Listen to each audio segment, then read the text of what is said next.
श्री गणेशाय नमः। बोलिए गजानन भगवान की जय।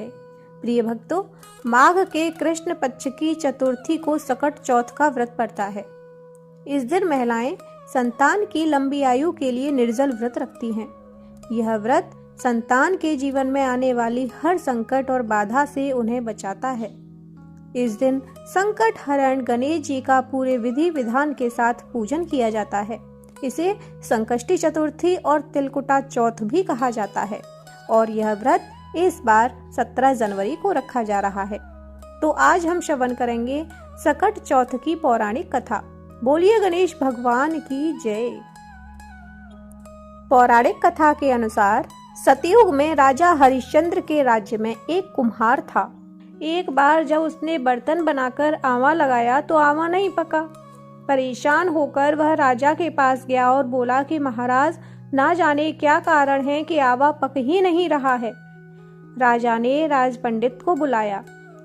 पंडित को बुलवाकर उसका कारण पूछा। राज पंडित ने कहा, हर बार आवा लगाते समय एक बच्चे की बलि देने से आवा पक जाएगा।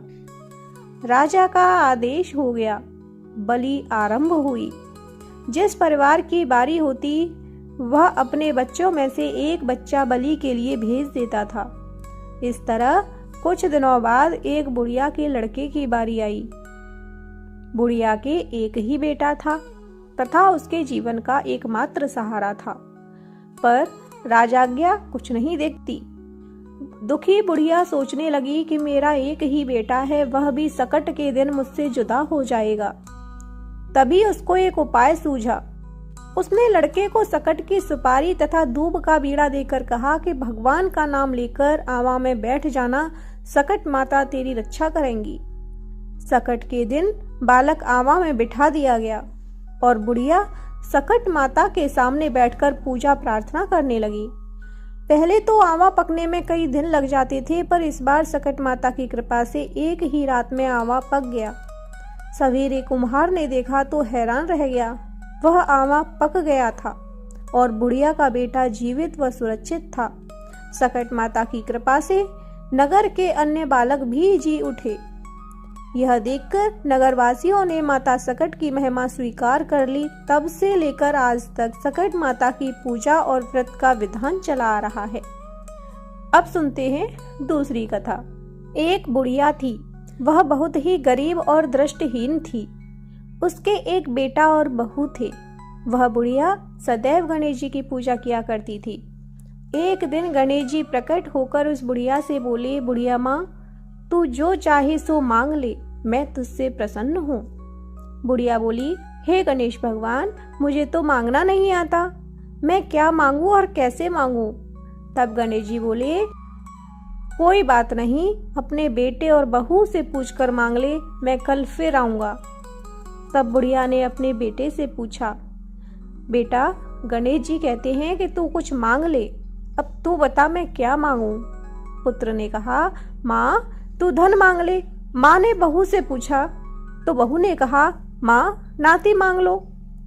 तब बुढ़िया ने सोचा, ये तो अपने अपने मतलब की बात कह रहे हैं। अतः उस बुढ़िया ने अपने पड़ोसी से पूछा तो उन्होंने कहा, बुढ़िया, तू थोड़े दिन ही जिएगी, तू क्यों मांगे धन और तू क्यों मांगे पोता। तू तो अपने लिए आंखों की रोशनी मांग ले, जिससे तेरी जिंदगी आराम से कट जाए। इस पर बुढ़िया सोचने लगी कि ऐसा क्या मांगूं जिससे बेटा बहू भी खुश हो जाएं और मेरी जिंदगी भी आराम से कट जाए। बुढ़िया पूरी रात सोचती रही।